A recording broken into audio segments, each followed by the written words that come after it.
So this is absolute insanity. That's it. We're sold out. America has been sold to Israel. We're no longer a sovereign country. So today, Netanyahu is in Mar-a-Lago talking to Trump about many different things, one of them being Iran. And Trump is he's praising Netanyahu as a wartime hero. Not only that, but he actually stated today that the United States will strike Iran again, not for its nuclear program, but for its ballistic missile program. So now Trump is saying, absolutely, we will be launching new strikes on Iran. First, listen to this clip here where he's stating that Netanyahu is a wartime hero. Let me go ahead and play it. Pardon? I think you will. How do you not? He's a wartime prime minister who's a hero. How do you not give a pardon? You know, I think it's a very hard thing not to do it. I spoke to the president, and it's on. I mean, he tells me it's on its way. Mr. President, you can't do better than that, right? So it's absolutely disgusting. Trump claims Herzog promised Netanyahu a pardon. Israel's president Isaac Herzog made a statement refuting this, noting no conversation since Netanyahu's November 30th request on the matter has been received or is still under review amid his ongoing corruption trials. So not only that, okay, he's calling him a wartime hero. What war? They're attacking people in flip-flops. All right, they're mass wiping out children and women. They destroyed all civilian infrastructure, and they can currently run a full-fledged apartheid in the occupied West Bank. But separate from that, let's just talk about Iran now and how that has to do with America. Put aside everything. If you really don't care about Palestinians, put all of that aside and now focus on what the United States is obligated to do for Israel in Iran. Take a listen to what he recently said again today. This is just about an hour ago regarding further strikes on Iran's ballistic missile program. Okay. One will be yes, absolutely. Will you support an attack, Israeli attack on Iran if Iran will not have a deal? If Iran will continue with their ballistic missiles and also nuclear weapons? If they will continue with the missiles, yes. The nuclear, fast. Okay. One will be yes, absolutely. The other was we'll do it immediately. Mr. President. So, I mean, there you have it. Yes, absolutely. Fast. Iran's ballistic missile program. We're going to bomb it. Nuclear weapons. Absolutely. We're going to bomb it. What's the end goal? Okay, fine. Do it. Like, genuinely, just take a moment. What's the end goal? They want regime change as the end goal. So they think they're just going to keep bombing Iran's weapon manufacturers and they're going to get their regime change. And it's going to be what? Iraq 2.0? First off, Iran is a whole different beast. It's not like Iraq. It's much stronger. But separate from that, how is this just going to keep going on? We're going to go ahead and bomb Iran, wipe them out, regime change there. That's Israel's goal. And then, of course, we can't forget Venezuela. Trump stating today that the United States actually did bomb Venezuela, not some ships outside of Venezuela or some boats, but actually bombed a dock in Venezuela today.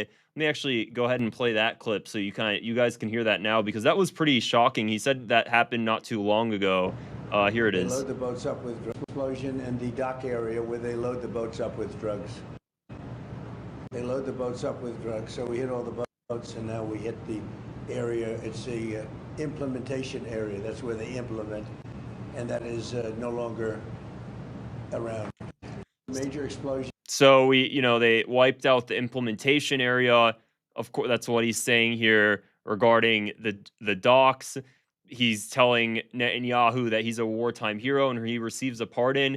And guys, like, I can't just look at the face of this dude, the smirk, referring to Netanyahu here. Truly one of the most evil people, I think, on the face of the planet. One of the most evil. Ben Gvir and Bezalel Smotrich, the ministers of Israel, are also right up there. I think they're actually, surprisingly, worse than Netanyahu. However bad you think Netanyahu is, just always know there's somebody in Israeli society that is worse. There's always somebody in Israeli society that is worse. The level of depravity, Netanyahu comes off looking like a moderate when it comes to Ben-Gvir, Smotrich, Jonathan Pollard, the convicted Israeli spy that spent how many years in U.S. prison, way more radical than Netanyahu. If you listen to some of his recent speeches, recent interviews that he gave with even the Jerusalem Post, stating what he plans and what he thinks should be done to Palestinians, complete mass expulsion, and the way he talks about them, nuking the Middle East, nuking Gaza, the level, there is no limit to how psycho these individuals go. And the Trump administration, Donald Trump, sold the government, sold the United States to the highest bidder. No, we literally just gave it on a silver platter. He doesn't represent America at all. He just it's like, it's shocking. It's shocking to see, you know, and it's not just Israel, of course, it's every other elite billionaire. He just sold the country. He sold the country. Does this now, when I say this stuff and I criticize Trump nonstop, you guys immediately think that makes me a Democrat? No, I hate them just as much. I hate them just as much. They're doing the exact same thing. The establishment figures are doing the exact same thing. Look at what Biden did. Look at Obama. He bombed the Middle East just as much. He bombed Syria. He was supporting the overthrow of Bashar al-Assad. It was during his administration that the CIA was training ISIS in Syria to overthrow Bashar. It's in his administration that Gaddafi was overthrown with the NATO-backed uprising. So it doesn't matter which side of the aisle you're on, you always end up with Israel. You always end up with Israel. They truly control our government in a way you can't fathom. I made a previous video on this. I mean, just yesterday, I made a video on this. Let me see if I still have that clip bookmarked. I thought I bookmarked it somewhere here, of the former CIA director who just came out publicly and said, you know, here it is, that Israel just really controls our government. Let me go ahead and play Congress. this again. I think in history there has never been a foreign legislature owned by another country as completely as the American Congress is by the Israelis.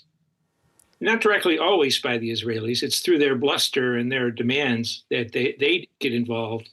But the American geography, if you will, is loaded with pro-Israeli organizations. And this is really just the tip of it. It's not just Congress, the executive branch, of course, the Trump administration.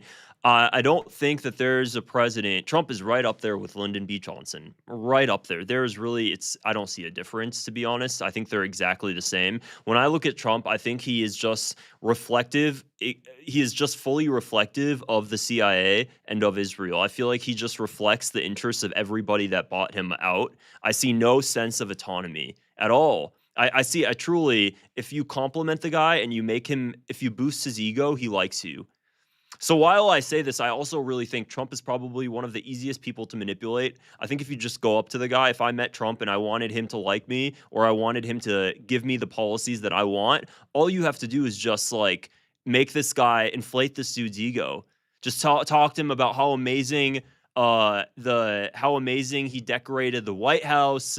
Just make him feel like he's just like the smartest person ever, and all of a sudden he'll do whatever you want. So everybody knows that's around him. All of these Israelis, they mock him. They mock him. Have you seen that recent Israeli television channel where they pretended Trump is a king and they're just lavishly giving him things? I mean, the Israelis know how Trump's ego operates and how easy it is to manipulate the guy. So these Israeli officials, these Israeli billionaires like Miriam Adelson, they know how to appease him. They know what they have to do to tell Trump to get Trump to give them what they want.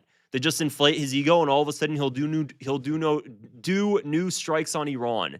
Inflate his ego, and he'll strike out Iran's nuclear program. This is kind of what we have as a president now, and I don't think it can stop.